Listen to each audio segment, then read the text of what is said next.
of the incident. Unfortunately, one person has succumbed to their injuries and died at the hospital.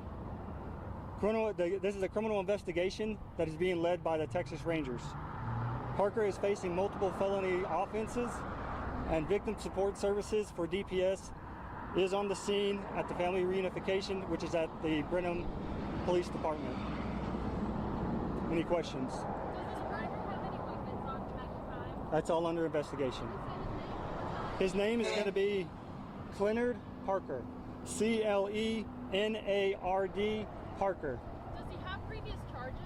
That's under investigation. Can you talk to us about the deceased person? Which hospital did he or she die at? And do you know the approximate age, male, female? We're not going to release that information right now because it's still very fresh. And so family notification still has to be made. Was that person a state employee?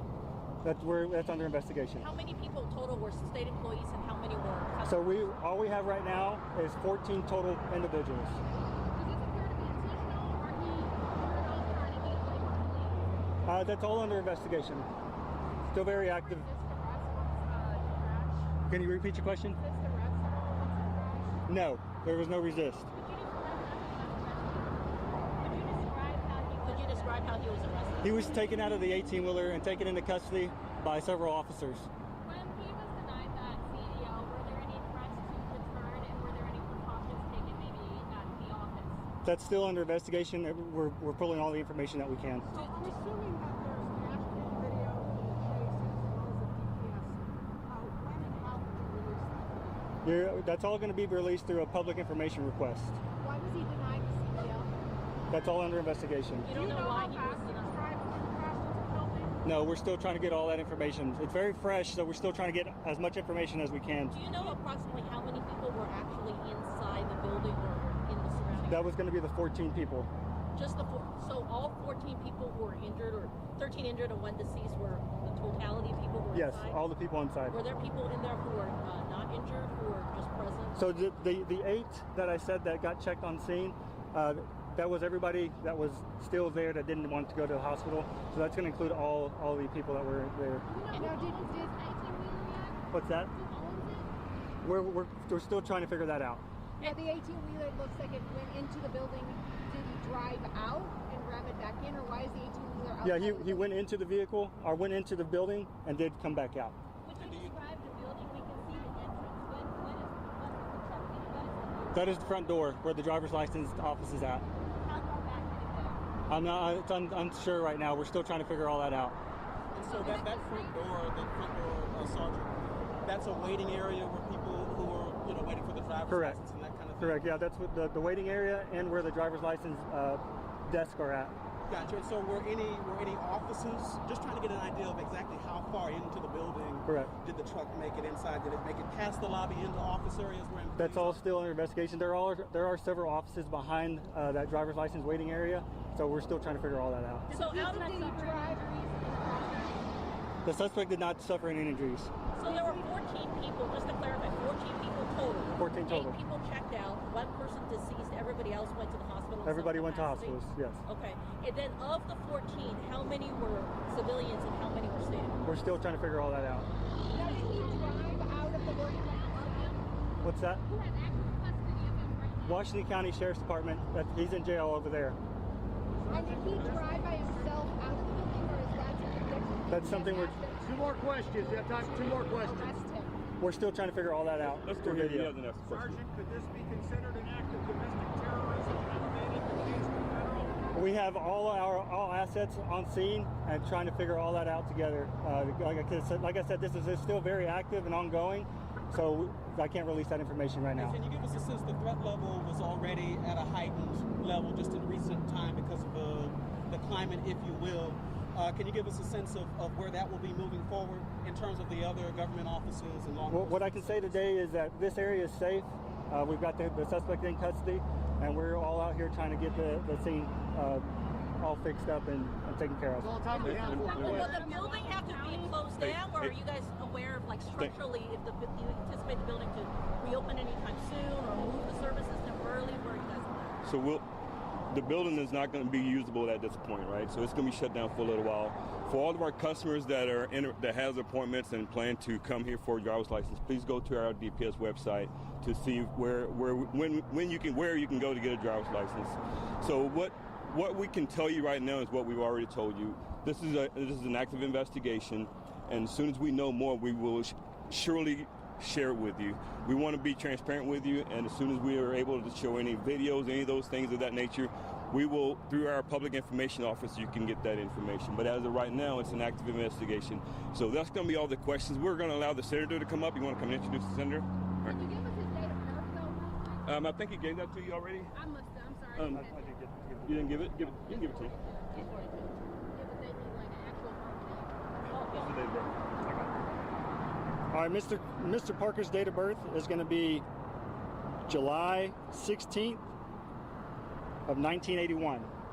July 16th of 1981.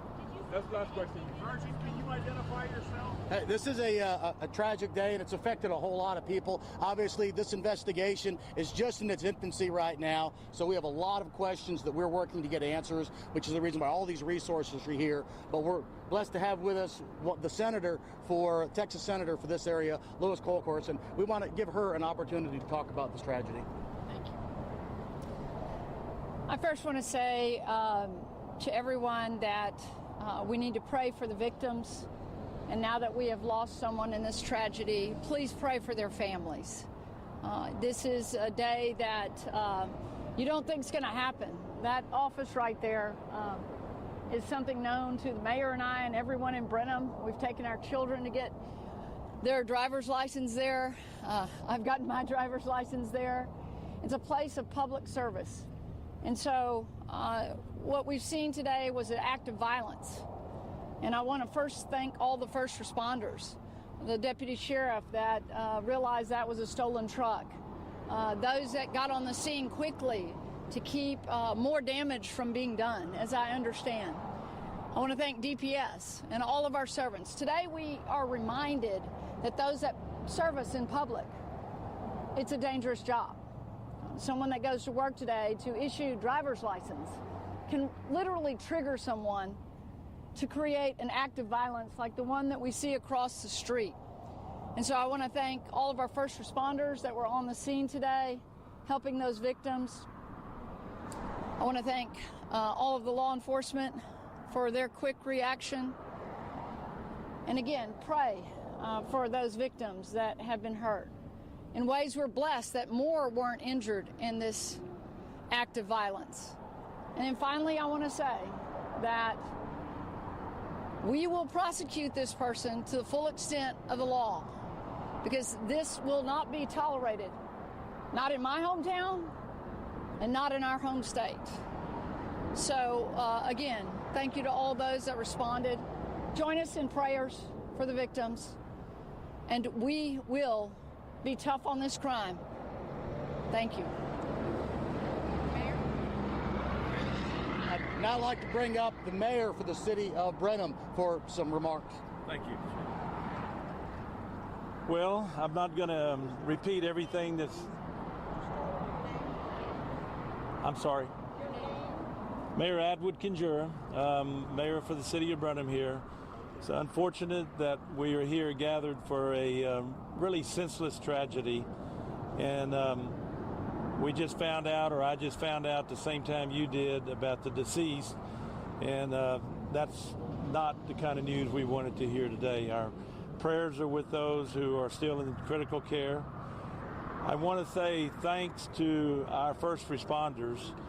Had it not been for their quick action, as you can see across the street, the suspect was backing the vehicle up and with the intent of going into it again. Our fire chief mentioned that if he had veered a little bit to the left the second time, there would have been a collapse of that building, which would have resulted in a lot more injuries and possible death. So again, thanks to our first responders. I can't say enough for them. They put their life on the line. And again, keep your prayers for those who are in the critical care now. Thank you very much. We will continue to keep everyone updated on our social media channels, on our Twitter and Facebook channels.